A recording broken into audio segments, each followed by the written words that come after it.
From Hollywood, it's time now for...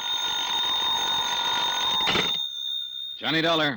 Bob Lauder, Johnny, Tri-State Guarantee. Hiya, Bob. Been a long time. I wish it were a longer time. Nothing personal in that, is there? No, just bad temper. I'm on the prod, Johnny. We had a pearl necklace swiped, and it's got me irritated. Does the same thing to an oyster, the way I hear. Yeah, but in reverse. If an oyster gets irritated, he makes a pearl. I lose a pearl, I get irritated. Right now, I'm irritated 38 pearls worth. Say it in money. 20,000 clams. Ever hear of Smiley Pearl? Smiley Pearl. Oh, sure. Small-time jewel thief. Couple of raps. Haven't heard of him lately, though. Well, you're here now. He phoned us from Ohio an hour ago. Says he's got the necklace and wants to talk a deal. Who's your client? Girl named Melba Crane, a real snooty-tooty, the way I get it. Owns a town or something. Anyhow, it's named after her family, Kranesburg, Ohio. Well, if I can find it on the map, I'll see about a plane reservation. Don't bother, Johnny. You already got one.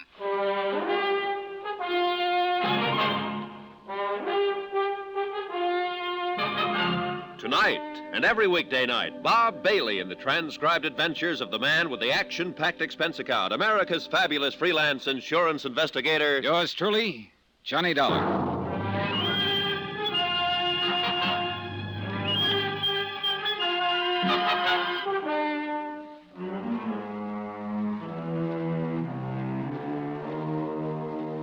From Special Investigator Johnny Dollar to the Home Office Tri-State Guarantee Company, Hartford, Connecticut. The following is an accounting of expenditures during my investigation of the Kranesburg matter. Item 1, $105.35, incidentals in Hartford and transportation to Kranesburg, Ohio. I checked into the hotel, the Crane Hotel, incidentally, and per instructions, waited for contact by one Smiley Prell, jewel thief. That Crane name was beginning to run out of my ears, so for the moment at least, I postponed calling on the family itself. As it happened, though, the family came to me, or at any rate, one of them did. Come in. My name is Phineas Crane, Mr. Dollar. May I... Oh, sure. Come on in, Mr. Crane. Thank you, sir. You're related to Miss Melba Crane? Melba is my niece. And the necklace belonged to her? That is correct. It was her own personal property, not a part of any family holding. Oh, I see. Well, sit down, won't you, Mr. Crane? Oh, well, thank you. Thank you very much. Just who constitutes the family you mentioned? Well, as a matter of fact, Mr. Dollar, only Melba and myself now. We're the last remaining survivors. Now I see you're unpacking, sir. But you just go right ahead and forgive my intrusion. Well, yeah, you did catch me a little by surprise. I just got in town a few minutes ago, and I wasn't expecting visitors. Mr. Lauder of the insurance company wired that you were coming, and I was waiting here at the hotel. Oh? I understand the thief has approached you. Well, no, not me personally, no. He phoned the main office in Hartford and talked to Lauder. I see. I'll probably hear from him sometime this afternoon. Now, you say he, Mr. Dollar. Are you certain the call was from a man? Lauder was certain. Do you have some reason to doubt it? Oh, no, not at all. I just wondered. The name he gave is a known jewel thief. Several previous convictions. Smiley Prell. Yes, is that? Oh, and the call was made from here in Kranesburg. Yeah, that's right. Is that? Well, that's very remarkable.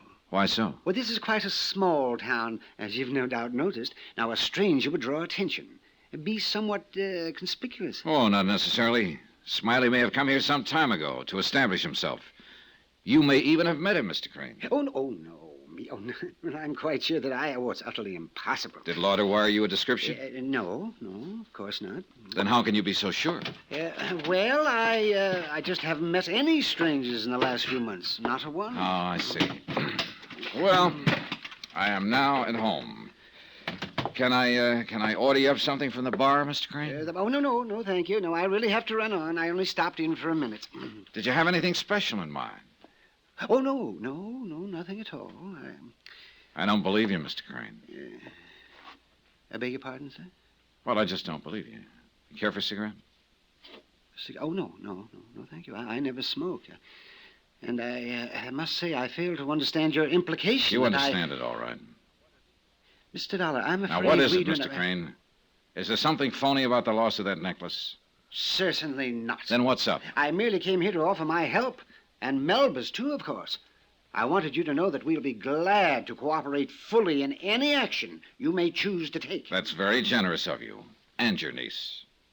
My niece? Well, she's a very remarkable girl, Melby. Oh? Yes, she's a trifle headstrong at times, of course. Not always inclined to use the best judgment. Uh-huh. How has she shown this lack of judgment, Mr. Crane? Oh, there's nothing specific at all, but I did want you... I did want to see you before you talk to her. You understand? Let you know kind of what to expect, as you might say. Well, naturally, she's very upset over the loss of her necklace. I imagine. You don't have any hope, I suppose, of recovering it? Well, as a matter of fact, I have a lot of hope of recovering it. Possibly within 24 hours. Oh, I see. Oh, well, no. Certainly Melba would be very happy to hear that. It was an engagement gift, you understand, from her fiancé, Dean Sellers, his name. Oh, yeah, she was quite broken up when it was stolen. Well, a $20,000 necklace is a pretty fair loss. Now, Mr. Crane... Oh, it's not the intrinsic value at all, Mr. Dollar. No, I suppose not, since that part of it is covered by the insurance. Yeah, oh, that's quite so. But I was referring to the sentimental attachments, you understand. Oh, naturally. And, of course, to the sheer beauty. Oh, it was lovely, Mr. Dollar. You've seen the necklace, I suppose. No, but I've got photographs of it. Oh, yes, of course, yes, from the insurance company. Yeah, it's quite an unusual ornament, with each pearl set individually in a platinum mounting. And the whole thing is... Oh, pardon me. Johnny Dollar. This is you-know-who, Mr. Dollar. Is it all right to talk? Yeah, go ahead, shoot. All right. You know where the Green Lion Bar is? I'll find it. Well, meet me there then in hour and a half. Check. And I won't have it on me, Dollar, so don't go smarty pants on me or you'll be holding the sack. I just want you and me, you understand? No cops, huh? I've been in this game a long time, Johnny. Yeah, that's what I'm counting on, so I'll see you later. That was the thief, I presume? So he says. Well, I've got to be running along now. If there's anything I can do... Well, you Mr. can Dollar... finish what you were saying about your niece, if you will. Oh, no. It was nothing, really. Not at all. I see. It's just that Melba is a bit too, impulsive at times. Oh. Headstrong, you know. She's young and she's foolish, but she never means any actual harm by it. No, not really, she doesn't. Now, I'm sure you understand that, Mr. Dollar. So, a good day, sir.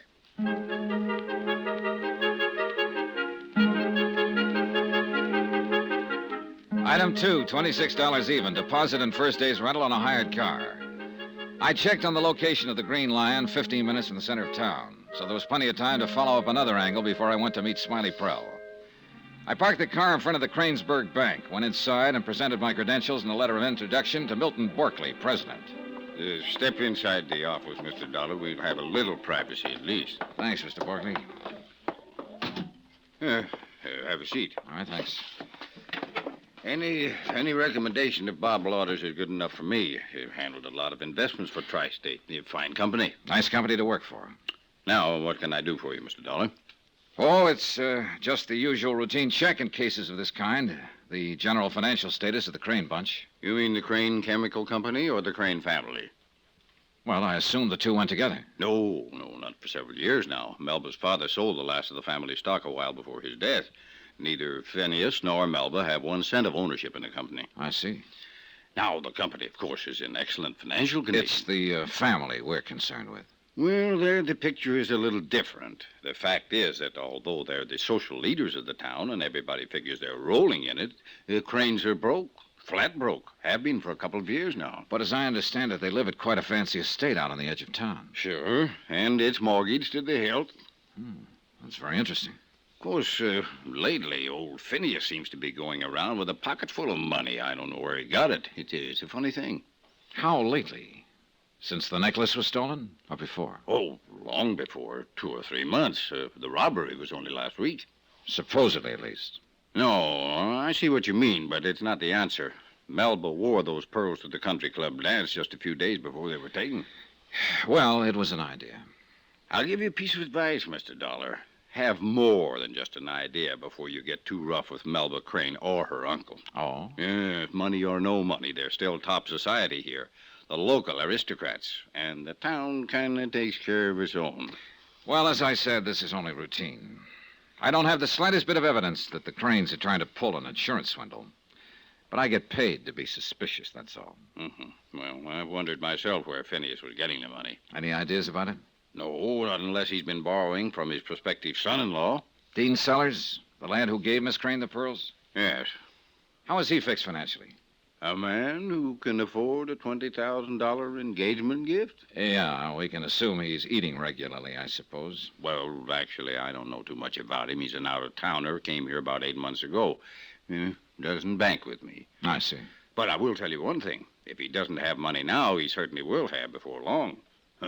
He's a go-getter, that boy. Yeah, he must be. Here 8 months and engaged to the town belle. Oh, he's a whirlwind. Keeps 6 or 8 projects going all at once. For instance? Real estate, business promotion, one thing and another. So busy, he even had to postpone the wedding. They were supposed to get hitched 3 weeks ago. Of course, I hear that may be due to,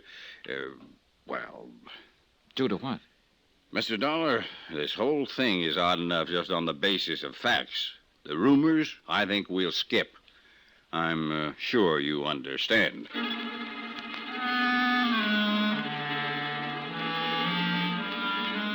That was the second time I was supposed to, quote, understand, unquote.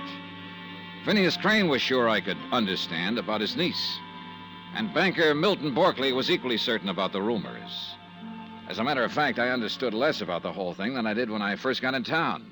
I wasn't getting anywhere. I was losing ground. Item 3, $1.40, 2 dry martinis in the Green Lion bar while I waited for Smiley Prell. He was 20 minutes late, but he finally showed up, slipped into the back booth across from me. Are you, your dollar? Right. Have a drink? No, some other time. I only got about 1 minute. All right. What's your price? No price, not now. Oh, look, Smiley, a minute is not long enough to do much bargaining. I didn't come here to bargain. Well, I did. And we assume from the way you talked on the phone to Hartford, you felt the same way. Just keep your shirt on, chum. We'll make a deal, all right, but later. Not right now. Why not? Because something's come up. I got to get it straightened out first. What? Never mind. Hey, look, you remember this address, huh? 1412 North Oak Street, room 6. Huh? The boarding house. Now, you meet me there at 9 o'clock tonight. Oh, wait a minute. What's this all about? I haven't got time, chum. Don't worry. You'll get your beads back one way or another. What do you mean? I mean that somebody's trying to hand old Smiley a real quick shuffle. First-class double cross. And I'm going to see to it that somebody gets it right in the neck. Who's the somebody? Never mind. You just sit tight and meet me at 9 o'clock. And I think I'll be in a position to give you a lot more than just the necklace. You understand? Frankly, no. Well, you will. You're going to understand real good before you're through. So stick around, Dollar.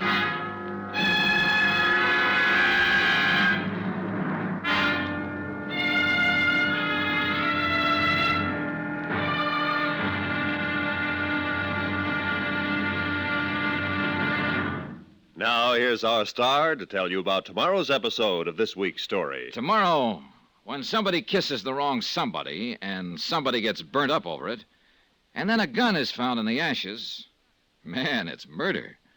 Join us, won't you? Yours truly, Johnny Dollar.